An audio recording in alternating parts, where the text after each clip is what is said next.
you know what happened back in the Roaring 20s? Aside from prohibition and rampant Jim Crow laws and all those things. But let's review with our fans. Let's review Great with our economic fans. prosperity, Calvin Coolidge. Let's review with our fans all the things that we thought were important in the decade from 2010 to 2019. Oh, Go. You're going to go first. me first. Well, You're going to go first. if it was 2008, I would say America electing a black president. That's just that's not political or anything. It's just a fact of history that's pretty remarkable. Yeah.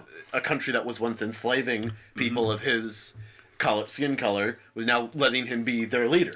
That's incredible. Actually, he wasn't black, though, because, I mean... Okay, yeah, it's symbolic, okay? Right. And plus, it's 2010, so he elected in 2008, so Right. yeah. Right. And But who was that senator that said he's light-skinned and he's clean? And who was that? Reid. Harry Reid. Oh, Harry Reid. Harry Reid trying to downplay the fact that Obama really is African. But let's move on, because that was the decade before this. Yeah.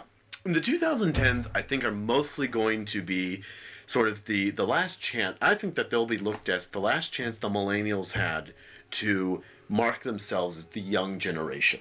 Oh, yeah? Yes. Turn Why as so? we turn the page, it's not so much the millennials will become irrelevant, but rather their time of being the young person has come to a close. I see.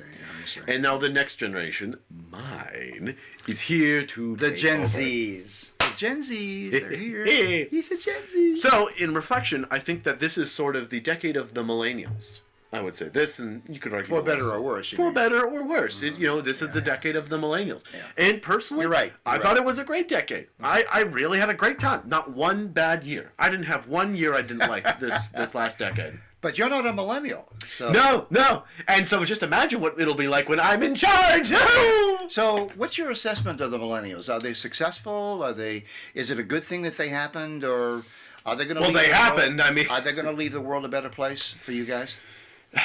Well, I think what they're doing is they're sort of like the midway point of the pendulum swing. It's neither necessarily good nor bad. They represent a time when things have been changing. They're sort of that middle part of that swing. So they're sort of like the transitional people. And now it's very difficult because we're measuring generations every 15 years. That's true. Back in the day, It used to be 30 years for Oh, yeah, generation. 30 years. And then even further back, it'd be every 50 or 100 years. Yeah, that's exactly. So, it's a little unfair to condemn or praise the millennials right now, but I think that there's some things to praise them for and some things to criticize them for. All right, I'm going to go next, and I'm going to say Sure. the basic thing that I really think sets 2010 to 2019 is Brexit. Yeah? Okay. And the reason is because the British have been very busy. This is the whole decade.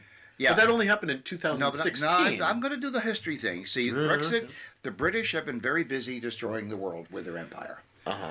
Since the time of Queen Victoria, they've done nothing but screw up every single country they've ever touched.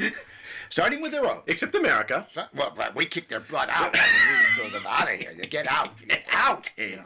So, yeah. We still love you, British listeners. Yeah, we do. We do. Especially the Queen. We love Queens. Did I say that? We love Queens. We love Queens. Do you love Brexit? Tell us why. Please go. But anyway, it took the British at least 5 years to actually get up the courage to do a vote on whether they should stay in the EU or not. The British actually discovered that they were slaves of unelected people in Brussels. Oh, what an ironic twist of fate. Oh, slaves I could to have people, slaves to another country. Socialists in Brussels. I could have had a V8.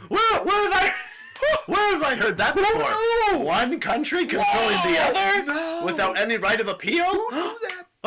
Where have we seen that? But then when they actually had a referendum on leaving the EU, guess what? They said, "Oh no, we're going to vote again until we get it our way." And they did. They did. in literally this month, actually, December. Well, yeah, but we got to go talk about Theresa May. Now, Theresa May is the icon, to me, is the icon of the period from 2010 to 2009. And the reason she gets this award from the Alex and Mark show is because of her indecisiveness. Talk about a waste of time prime minister. Never in the history of British prime ministers did anybody perform worse than her. But she got Neville the job. Chamberlain. Oh, yeah, I forgot about that. Yeah. No, how about Clement Attlee, about whom Winston Churchill once said, "There's considerably less there than meets the eye." Well, okay, let's stick to this decade. Churchill, let's stick to this But decade. what was Theresa May's big failure as a prime minister? Getting elected. She had no balls.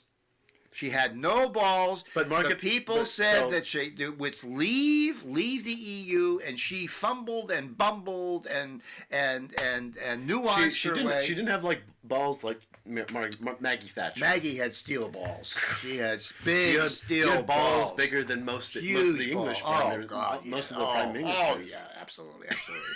So anyway, folks, that's our wrap up. We're ending on the balls of Maggie Thatcher. That's what we're ending on. Great job. Maggie's balls. Anyway, we're going to do another podcast on the upcoming year predictions. Last one. Ooh. Do hope you catch on. But until then, make sure to please share this video. Please donate. We really appreciate all that. And I really want to eat tonight. Thank you so much. Have a great night. He's young. And a great decade. He's young. Have a great year. Yeah. Merry Christmas. Send him something. Oh, that's